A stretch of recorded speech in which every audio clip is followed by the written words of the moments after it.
Hello, everyone. Welcome to your weekly tech update, the show that explores the newest, coolest, and craziest side of tech available on the interwebs. I am your technology junkie, Ray McNeil. Coming up on the program today, a 19-year-old has made over $1 million hunting software bugs for large corporations. Scientists just pulled CO2 from the air and turned it back into coal. And happening in this week's What The? Newlyweds were shocked after a wedding crasher seen in a video walked off with a box full of cards filled with cash. That and a whole lot more coming up on today's edition of your weekly tech update next.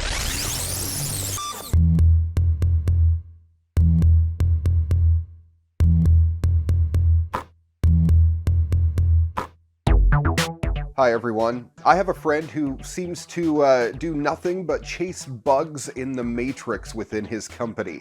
And I'm sure he's rethinking his pay after seeing this story. You can make a lot of money as an ethical hacker. If you want to know more, just ask 19-year-old Argentina native Santiago Lopez. Lopez is the first person to surpass 1 million in rewards on HackerOne. It's a bug bounty platform that offers money in exchange for finding security vulnerabilities in IT systems from participating companies. Now, since joining HackerOne, he's found, get this, more than 1,670 security flaws in products and services from Verizon to Twitter to WordPress and even government offices.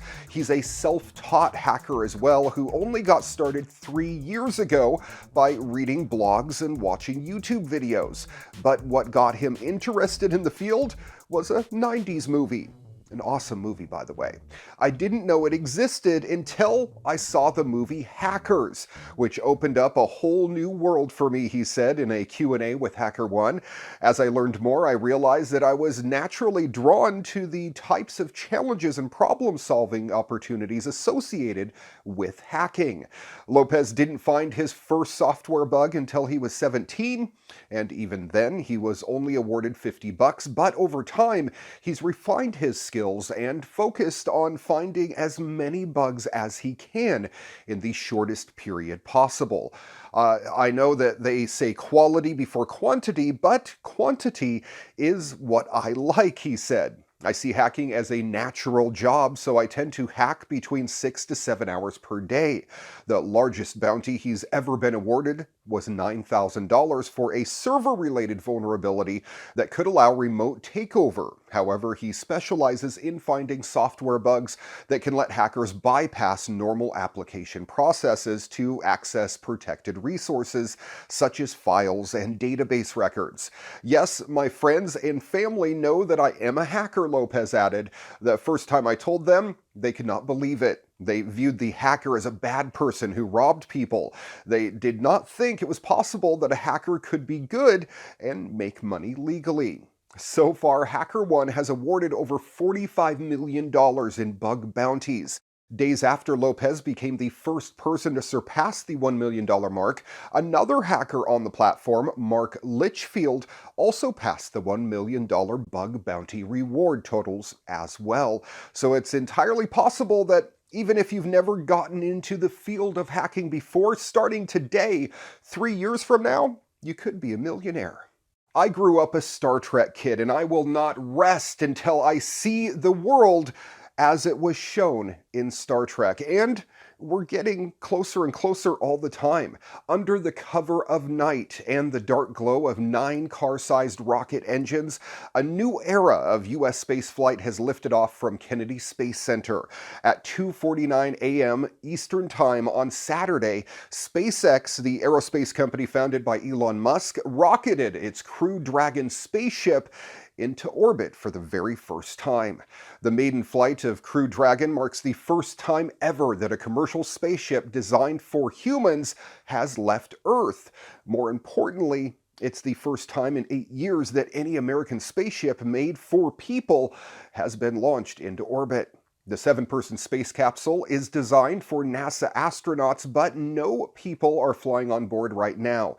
Instead, the roughly 6-day-long demonstration mission called Demo 1 is bringing 400 pounds of cargo and a female crash test dummy named Ripley to the International Space Station. However, the stakes couldn't be higher. Ever since NASA retired its fleet of space shuttles in July of 2011, the U.S. has relied on Russian rockets and ships to taxi astronauts to and from the ISS.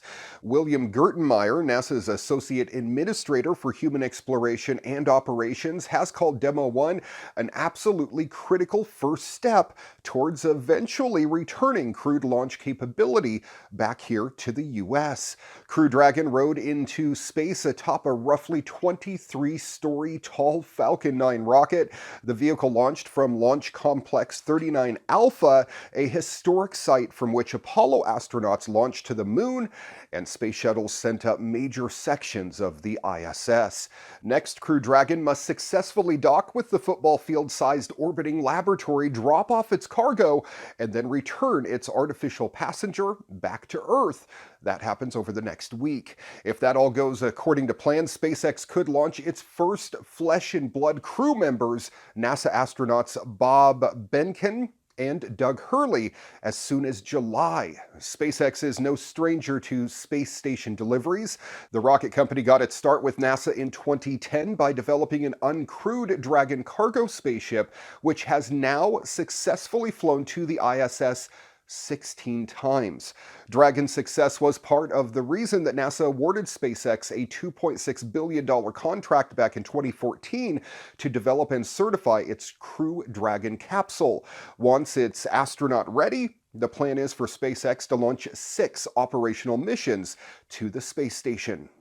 In more Elon Musk space news, we should have a logo for it by now, shouldn't we? We've sent a lot of unusual things to space now. Guitars, AI robots, even a golden record, but none of that compares to what Elon Musk sent up at the start of 2018.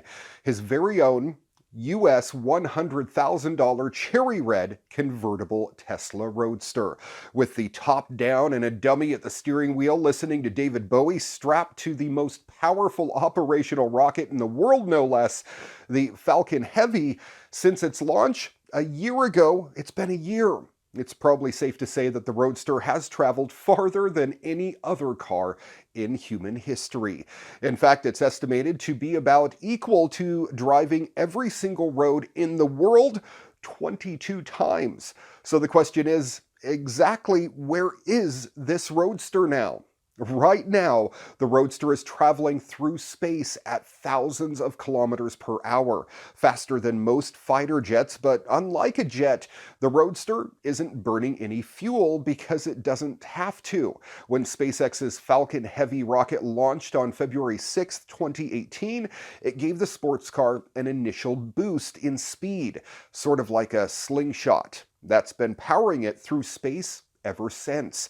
And by November, that boost got it all the way to Mars. But Mars is just the first step of many. The Roadster is currently on an elliptical path around the Sun, taking it past Venus and Mercury too.